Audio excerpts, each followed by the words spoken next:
My name is Tracey Eaton. I'm a reporter based in Florida. The project that I'm working on is called Cuban Youth, A New Dawn.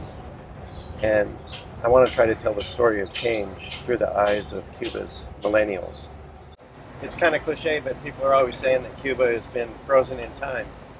And evidence of that is this old 1956 Plymouth. But this country is changing. Change that began under Raul Castro. Small openings in the economy. Change that many Cubans hope will accelerate so that their lives will improve. Too many people live day to day.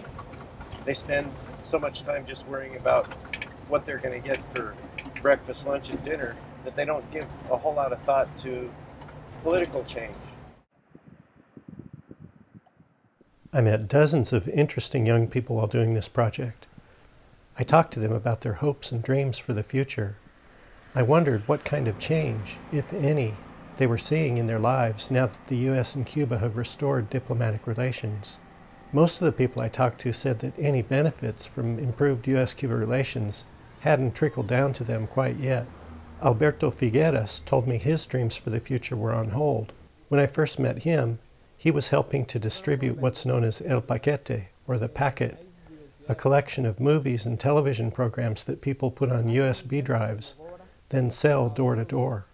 The second time I met Alberto, he had stopped working with El Paquete and was doing construction and building restoration, which is what he had studied in college. He said he was happier doing that. Another young man I interviewed was Hassan Nieves. He is a journalist who works at a Cuban magazine called On Cuba. I was struck by what he told me. He said now that the U.S. and Cuba have diplomatic relations, everyone's life is going to change in Cuba. There could be a step or two backwards, but there's no turning back, he said. Mass tourism from the United States will change Cuba. Cubans will no longer see Americans as the enemy. But he said relations between the U.S. and Cuba will never be normal because of the tangled history that the two countries have. Nieves told me he wants to stay in Cuba for now, to see if it would become a place of greater openness and prosperity.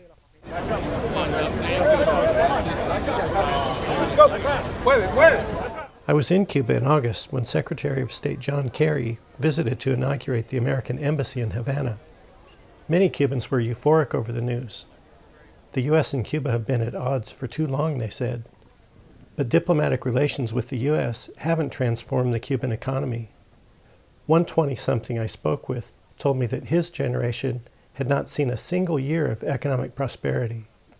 He said the Cuban economy had been in crisis since the day he was born. And even today, most of the young people I interviewed said they struggle to make ends meet. Natalie Baez is an actress. When I first met her during the summer of 2015, she worked at a souvenir shop to help pay the rent. On some days at the shop, she made just $1 for an entire day's work. All she wanted to do was to make her mother proud, she told me. I saw her again in December. She had left her job selling souvenirs and was working in theater. She was still struggling but seemed happier. She was following her dreams. Another woman I interviewed, Sheila Diaz, carved out her own path as an artist. I met her in Old Havana. She and two other artists were renting space near the Bay of Havana. They were in a prime spot, a few blocks from a big arts and crafts market, and they were doing well. Diaz told me she had no intention of leaving Cuba. On another day, I interviewed a woman named Maylenes Castillo. She works as an aquatic dancer and loves her job. She and other dancers perform at hotels in Havana. She said she also liked teaching and taught synchronized swimming lessons. She said she didn't know for sure what she was going to do in the future, but might wind up as a trainer in Russia one day. I came across two overriding themes while reporting this project. One was the daily economic struggle that Cubans face. The other was the pressure or temptation to leave Cuba. Several of those I interviewed were considering leaving their country for economic reasons. Julio Oñate didn't talk about leaving Cuba when I interviewed him over the summer, but a few months later he sent me a message on Facebook telling me he was in Miami. He had been in Havana trying to make a living as a musician. Music is what's really in his heart. But he told me he was not making any headway in Cuba, so he decided to emigrate to Miami to live with his girlfriend. He took a construction job, and by November he had his own car, an SUV. He told me he still dreamed of making it as a musician, but was thrilled to be making some money and progressing in his life. Julio is part of the biggest wave of Cuban migration since the 1990s. After learning that he was in Miami, I went to Havana and interviewed Julio's mother. She said she was devastated by his departure, but supported her son. She said he felt his opportunities in Cuba had run dry, and he had no alternative but to leave. One of my goals in Cuba was to interview a wide range of people. One person I met was Yessi Castro. She is transgender, and told me that while her life has improved in recent years, she still must face discrimination and harassment. I met Castro while walking along 23rd Street in Havana at 3:30 or 4 in the morning. In the days and weeks that followed, she and two of her friends, Daniela and Naomi, told me about the challenges facing transgender Cubans. They said people sometimes bully them and throw rocks at them. Castro said she was tired of it and has thought of emigrating to Miami, where some of her friends now live.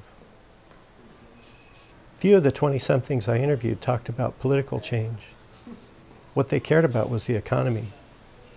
But I did meet a few democracy activists who are pushing for political change. Yuniel López said he dreams of seeing a free Cuba, a place where all political parties and civil society organizations are recognized and allowed to operate freely. Another young democracy activist I met was Arelys Blanco. She and her mother are members of a group called Las Damas de Blanco, or Ladies in White. They march every Sunday along 5th Avenue in Havana. They demand that the Cuban government expand basic liberties such as freedom of expression. They say the U.S. rapprochement with Cuba has done nothing to boost democracy or improve human rights on the island. I also met with supporters of the Cuban government.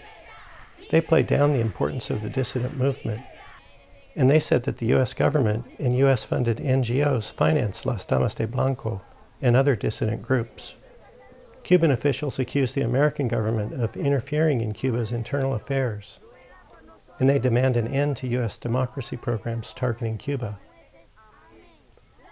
It's clear that the U.S. and Cuban governments have important areas of disagreement, but while talking to young people on the streets of Cuba, I never encountered any animosity or ill will. Cubans I spoke with want normal relations with the United States. They are hungry for change after decades of economic difficulty. And while some are pessimistic about the prospects of change on the island, others are betting that Cuba will become a place of greater prosperity and opportunity in the future. I look forward to seeing how Cuba evolves.